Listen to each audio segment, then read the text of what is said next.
या ठिकाणी खऱ्या अर्थाने आपल्या पोरांना तेवढे धर्म शिकवा. एका दुसरी गोष्ट आपल्या पोरांना आपली आई आणि बाप शिकवा. काळाची गरज आहे बाप, कारण की हाडाचं काळ रक्ताचं पाणी करून जे आई बाप आपल्याला लहानचं मोठं करतात त्याच आई बापांना लेकरं काय करायला लागले तर आज विसरायला लागले. माय बाप सांगण्याचं कारण आहे मी एवढं कळतोय प्रत्येक ठिकाणी आईची सेवा करा बापाची सेवा करा. का सांगतो माहिती का की ज्या वेळेस मी वयाचा 5 वर्षाचा होतो, किती वयाचा 5 वर्ष होतो त्यावेळेस माझी आई मला सोडून गेली मी दुसरीकडे कुठे नाही गेली. माझी आई कुठे गेली? देवाघरी गेली. कुठे गेली? देवाघरी. ऐका मला माझी आई आज आठवत पण नाही, माहिती पण नाही, पण क्षणाक्षणाला त्रास होतो. कशाला? क्षणाक्षणाला त्रास होतो. कारण की संपूर्ण महाराष्ट्रभर मी कथा कीर्तन प्रवचन करतो. आज देखील सर्वसामान्य गोरगरीब घरातील अनाथ निराधार बेवारस आपल्याकडे 40 पोरं शिकायला, किती 40 मुलं शिकायला. पण या 40 मुलं असताना देखील आज फुलचे काही कणभरही स्वाभिमान आणि अभिमान वाटत नाही. कारण की आपल्या घरामध्ये आपल्या पाठीवरून मायाने हात फिरवणारी कोण नाहीये? माय नाही. ऐका ज्या लेकरांना ज्याला हात नाही ना त्याला विचारते हाताची किंमत, ज्याला पाय नाही ना त्याला विचारते पायाची किंमत, ज्याला डोळा नाही ना माय बाप त्याला विचारते डोळ्याची किंमत, ज्याला बाप नाही ना त्याला विचारते बापाची किंमत, आणि ज्याला माय नाही ना त्याला विचारते आईची किंमत. जिस्मत होता है पर जाने होती और उनसे पूछो यारो जिनकी मां नाही होती, जिनकी मां नाही होती. आयुष्यामध्ये तुमच्याकडे लाख धनदौलत असेल, पैसा असेल, हलका असेल, कोट्यवधी रुपयाची संपत्ती असेल, पण तुमच्या आयुष्यात तुमच्या घरामध्ये तुमची जर माय जर जिवंत असेल ना तर त्याला काही उपयोग नाही. कारण आज तुम्ही कोट्यवधी रुपये घेऊन फिरू शकता, तुमच्या घरात बंगला आहे, गाडी आहे, सगळे सोने नाणे धन दौलत आहे, पण माय नाही घरात. ऐका ज्ञानोबाराय सांगतात, एक किलो सांगतात, स्वामी तिन्ही जगाचा आई विना भिकारी. स्वामी तिन्ही जगाचा आई विना भिकारी. ज्याच्या आयुष्यामध्ये माय नसते ना तो कसा असतो?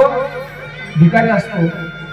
पाठीमागच्या वर्षी महाराष्ट्र भूषण नावाचा पुरस्कार माननीय श्री बच्चूभाऊ कडू यांच्या हस्ते मला भेटला.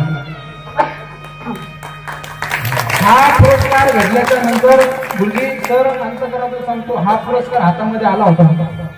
हातामध्ये आल्याच्या नंतर बरेचशा लोकांना आनंद होत असतो की आपल्याला पुरस्कार भेटलाय, पण मला दुःख झालं होतं.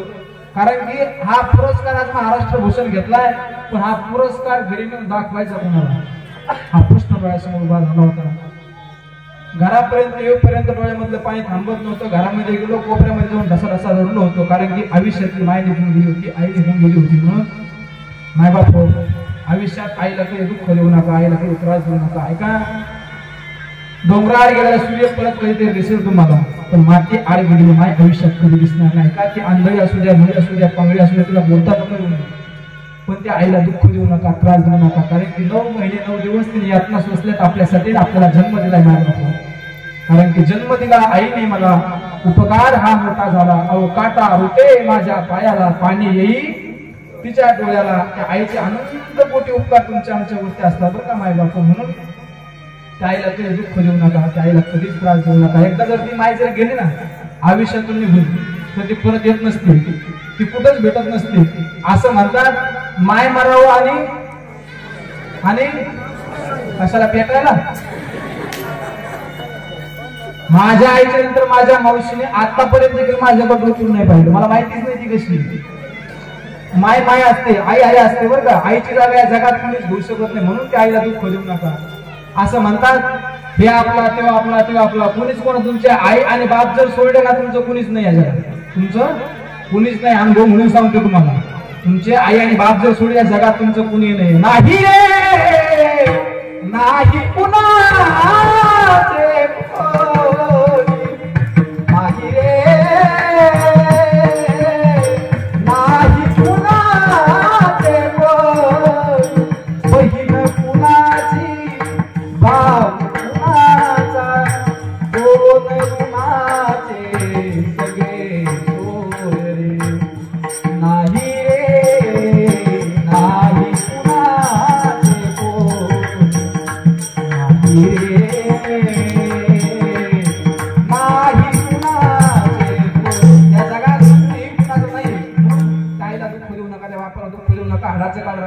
बाप लहानचा मोठा करू, त्या बापाला त्रास देऊ नका. आपली वेळ झाली.